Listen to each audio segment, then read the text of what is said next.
Before any questions, I'm just going to go ahead and address the whole flag deal.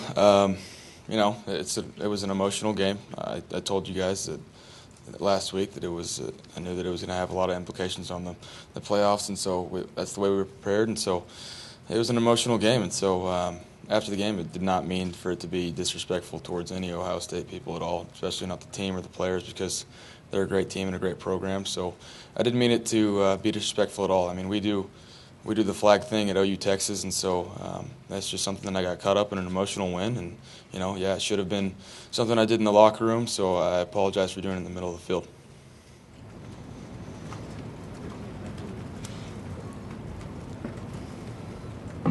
After such an emotional win, clearly, what will your message be to the team to keep them on edge this week? 80% of the country doubting you guys this week. Yeah, no, I think last week the key to our game on Saturday was how we prepared and, how the coaches had us prepared. So I think it was something that, we talked about in the ride home, some of the leaders that we need to prepare like that every week. And that's just, we need to treat every game like it's the last one we have and like we need it. So I think that's a good mentality to have, is just block out everything else and prepare like nobody believes in us, and, just go to work. When you look at the number of true freshmen that play a role on both sides of the ball, whether CD and Trey or Robert, Kenneth on the defensive side, you guys have always gotten good players here. But is there something about those guys, as you maybe even saw them come in on visits and such, that made you think these guys might be able to make an impact even sooner than guys in the past would have? Yeah, I think that's something that all the older guys have seen. As soon as the 2017 class got here, they had something special about them. They, even from the days when they were coming on their official visits, and they made sure to come together. They didn't spread it out. They all came together as one. So that group, this team has a great group of team chemistry, but that group of freshmen is something special. And so the future for OU is going to be very bright. But as soon as they stepped on campus, there is a different feel about them. They came here to do one thing, and that's what they came, and they put all their work in it. And so the older guys feed off that as well. It's not the younger guys feeding off us. It's we feel that energy and that that excitement they bring to it, and so it makes our job easier too. Speaking of young guys, how big has CD been to this offense? It's been huge. To have a young guy that you're able to rely on step on the field in a big game like that, and not even phase him at all. It's been huge for us, and so that's the type of leadership and playmaking ability that we look for. If you have the talent and you have that it factor, you come here right away. Obviously, as a true freshman, you can play. So that's something that I think is going to help out our recruiting, is to show that if you want it, you can come play right now. We see what kind of talent CD has. What do we not know about him in person? Coach Simmons and I talked about it. He's kind of like, I wouldn't say he's like me, but when it comes to a big game like that, he still feels relaxed, and I think he feeds off of it. I think he feeds off the excitement. I think he does well under pressure, and which is rare for a true freshman. So that's something that I think people don't know about him. Did you say anything to Grant Calcaterra after that first drop and showed confidence, go back to him? You made the second one. Was anything necessary to be said to him?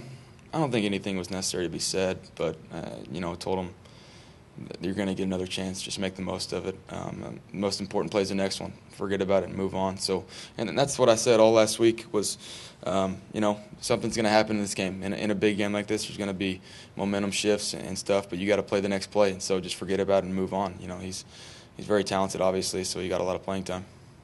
Dimitri Flowers had an increased role in the offense Saturday night. I mean, how much more versatile and dangerous does he make this offense when he's leading the team in receptions? He's huge. It's good to see Dimitri get that role because like we always say, he's kind of an unsung hero. A lot of our game plans go where he's along with the linemen. They don't get a lot of credit, but it's good to have him because he's such a utility guy. He can be in the blocking schemes, but then also it makes him so dangerous when we can slip him out because he can catch like a receiver and he runs well. So it makes it very dangerous to be able to have that kind of guy that he can do everything. He doesn't even really seem to like at least to us, care that he has this increased role? It seems pretty humble. What kind of a role he does loves that it. play? Don't get that confused. He loves it. Has he been complaining before this that you weren't getting him the ball enough? No, he's one of those guys behind the scenes that he'll always say, Coach Riley, hey, Coach Riley, come on, let's he'll try and scheme up a play where he gets it. Quite frankly, I think we've used some of them that he said, so that's the sad part.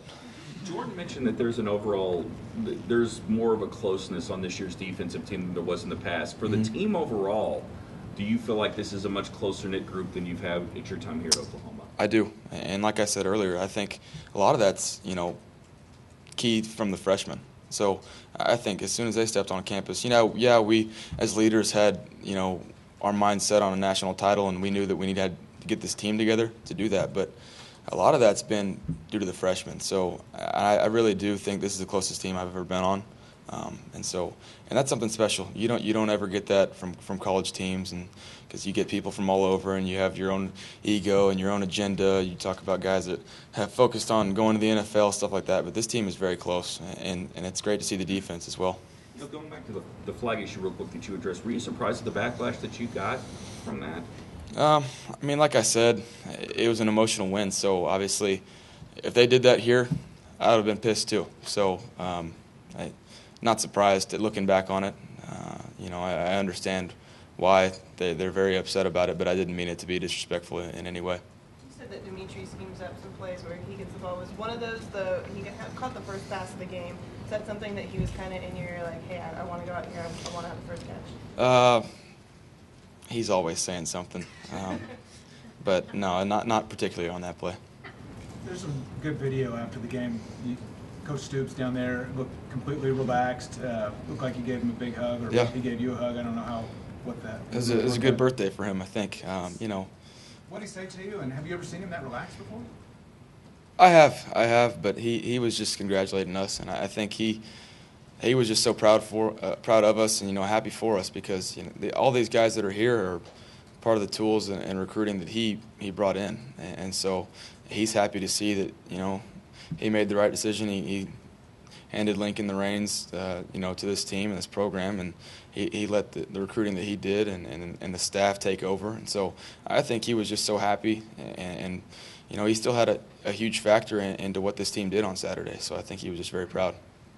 Baker, in the last couple of years, you guys have had to put up a lot of numbers offensively at times to win some of these games. How nice was it to see the defense hang in there the way it did to put you guys in a position to win it? They played great. Quite frankly, they played outstanding. Especially in the first half when we offensively should have scored a lot more points than just 3. They played very well, and so I think that's why I said post game Saturday. I think we played well with each other. The offense fed off that defensively in the second half. So we can pick it up offensively, but it's nice to have that security blanket on the back end to know that we don't have to score 60 a game to win. Bob used to always talk about playing well together. You've been around here for 4 years. How have you guys gotten that to the mix finally? It's hard to do.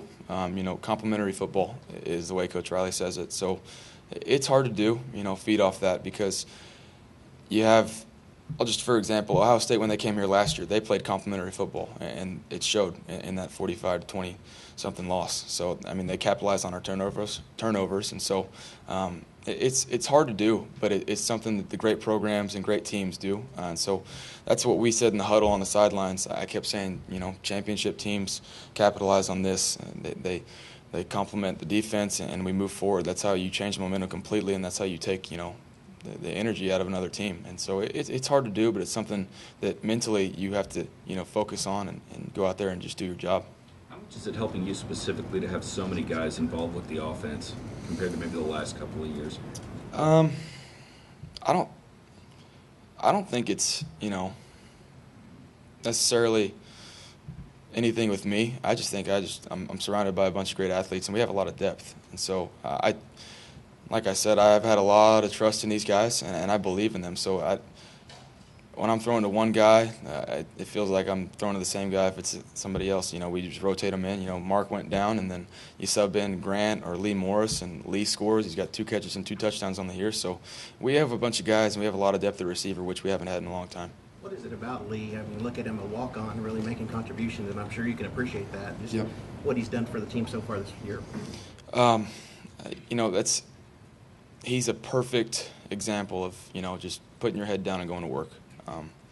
I think he is a guy that he deserves everything that's going to come his way, and so he's finally getting some production on the field. But he's worked very hard, and I think he's taking advantage of his playing time now. But you know, obviously very happy for him. I can relate to his story, but he's done a lot of work, and he's realized that he needs to take advantage of his opportunity.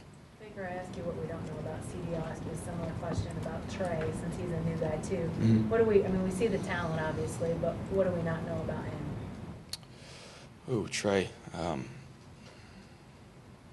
You know, he's a guy that he's very relaxed off the field.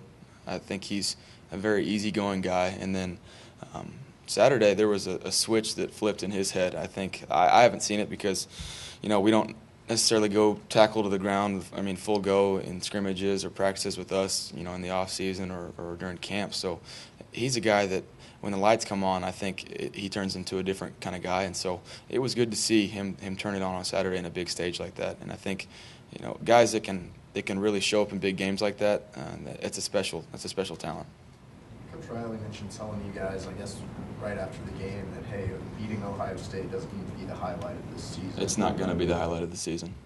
It's not. So, yeah, it's a big moment for us, and we knew that was huge. You know, it'll have big implications at the end of the year, but right now we realize that we have to win all the other games before that. So we got to take care of business, and we just had our mindset that we need to take care of business before that. What's it mean to hear that from the top down, even in the midst of those emotions? It just says how focused we are. I think it says, you know, where our heads are at, and mentally that we're prepared to go to work every week. You guys haven't had much success on fourth down yet. It's obviously a limited sample size, but what do you need to improve on or kind of tweak there? I think for me it's just about just doing my job. I think it needs to be treated like any other down. Just getting the ball out of my hands and getting it in the playmakers' hands, giving them an opportunity. I think, yeah, there's certain things situationally that on fourth down are different than others, but I think for me it's just about getting the ball in their hands. And so I'll get better at that, and I'll treat it a little different next time we get an opportunity. In the second half, there seemed to be a rhythm that you seized upon as you guys kept moving down the field. You mentioned you were a little bit frustrated not being able to get as much out of the first half drives, but in the second half you had that certain rhythm that kept moving that ball down the field. I think that's just what we talked about at halftime. We talked about staying with the game plan. We were moving the ball well in the first half. We just weren't scoring. So staying with it, and the good things will come. Coach Riley said just keep going with it. And I think that's one of the things that, from watching the Indiana game tape, that quarterback did well, is he kept pressing the ball. And, you know, even though he didn't complete all of his passes, he kept giving his receiver chances. So that's something that I watched on tape. And so just to stay with the game plan and realize that it's working, that the good things will come. Just don't try and change it up or do too much. Just keep doing the little things right, and the good plays will come. So I trusted my receivers, and they made me look good. Baker, everybody talked before the game. Well, maybe not everybody. A lot of people talked about the matchup between your O-line and Ohio State's defensive line. It seemed like your guys in front of you did a fairly fantastic job, but what did you see out of them on Saturday? They played well.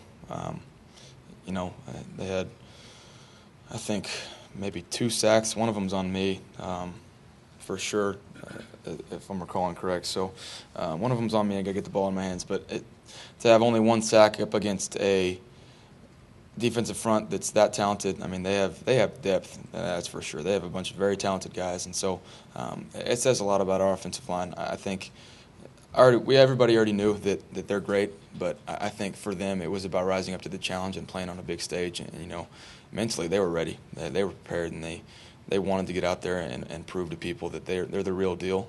And so they wanted to have a matchup to where they're up against a bunch of key guys, and I think they played great. I have to admit I'm not prepared to ask this question very well, but they didn't have a ton of penalties either. No, Orlando didn't, which is great. Whether forced or unforced, that to me says something too. I assume maybe that's a challenge they took on themselves. Yeah, I think just like, you know, rising up to the challenge and you know, having success based on the game plan, and also penalty-wise. He's playing smart and playing hard, and that's something we talk about every week. And so, like I said, they rose up to the challenge, and they just played well. Going back to Orlando real quick, was there anything said to him by you or by his other teammates, linemen specifically, about last year and the personal fouls, and that's why we've seen him maybe be a little more under control? We joke about it all the time with Orlando because he's such an intense guy, and so you don't want to take that edge away from him because that's when he's playing best. But yeah, we tell him to play smart, and so some of that stuff, actually, all of his personal foul penalties are just unnecessary. So we tell him it's just, do it between the whistles, and so you don't take it away from him. But yeah, we have mentioned to the whole team, just playing smart stuff after the whistle is just unnecessary, and it hurts everybody else.